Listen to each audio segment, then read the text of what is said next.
मुख्यमंत्री देवेंद्र फडणवीस यांनी air ambulance सेवेची पाहणी करत गंभीर रुग्णांची घेतली भेट। आषाढी वारीच्या पार्श्वभूमीवर वारकऱ्यांना तातडीची आणि अत्याधुनिक आरोग्य सेवा उपलब्ध करून देण्यासाठी पंढरपूर येथे सुरू करण्यात आलेल्या एअर अँब्युलन्स सेवेची मुख्यमंत्री देवेंद्र फडणवीस यांनी पाहणी केली। यावेळी एअर अँब्युलन्समधील गंभीर रुग्णांची भेट घेऊन त्यांच्या प्रकृतीची विचारपूस केली, तसेच वैद्यकीय अधिकाऱ्यांकडून उपचारांची माहिती जाणून घेतली।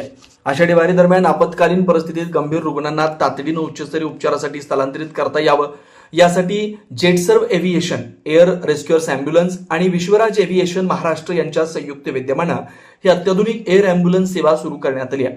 या सेवेमुळे गंभीर रुग्णांना जलद, सुरक्षित आणि प्रभावी वैद्यकीय मदत उपलब्ध होणार आहे। मुख्यमंत्री फडणवीस यांनी या सेवेचं महत्त्व अधोरेखित करत वारकऱ्यांच्या आरोग्य सुरक्षेसाठी शासन कटिबद्ध असल्याचं सांगितलं।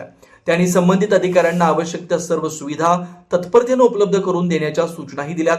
यावेळी आमदार देवेंद्र कोठे, आमदार सचिन कल्याण शेट्टी यांच्यासह आरोग्य विभागाचे अधिकारी, वैद्यकीय अधिकारी, कर्मचारी तसेच एअर अँब्युलन्स सेवेचे प्रतिनिधी उपस्थित होते।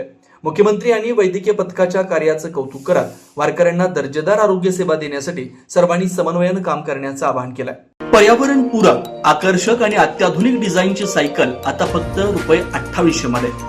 सानविग्राम जनशक्ती फाउंडेशन व सानविग्राम जनशक्ती ट्रस्ट यांच्या संयुक्त विद्यमाने शालेय विद्यार्थी, विद्यार्थिनी, महाविद्यालयीन विद्यार्थी, विद्यार्थिनी तसंच नोकरदार वर्गासाठी विशेष सायकल योजना राबवण्यात येते। बाजारात सुमारे 4500 ते 5500 किमतीची पर्यावरणपूरक, आकर्षक आणि अत्याधुनिक डिझाईनची सायकल फक्त ₹2800 मध्ये उपलब्ध करून देण्यात येते। या योजनेचा लाभ अनेक नागरिकांनी घेतलाय। आपण या संधीचा लाभ घ्यावा। महत्त्वाची सूचना, या योजनेसाठी पूर्व नाव नोंदणी आवश्यक आहे। नाव नोंदणी करताना कोणतेही शुल्क आकारलं जाणार नाही। सायकल प्रत्यक्ष स्वीकारताना फक्त ₹2800 भरावे लागतील। या योजनेचा जास्तीत जास्त नागरिकांनी लाभ घ्यावा असं आवाहन समन्वयक व्यंकटेश अमृतम यांनी केलं। नाव नोंदणी व अधिक माहितीसाठी संपर्क प्रथमेश अमृतम 87 33 87 14 43, रमेश नलदास 72 49 63 41 62। जनदर्पण न्यूज चॅनल, मार्कंडेय, सोलापूर सहकारी रुग्णालय जवळ, सोलापूर।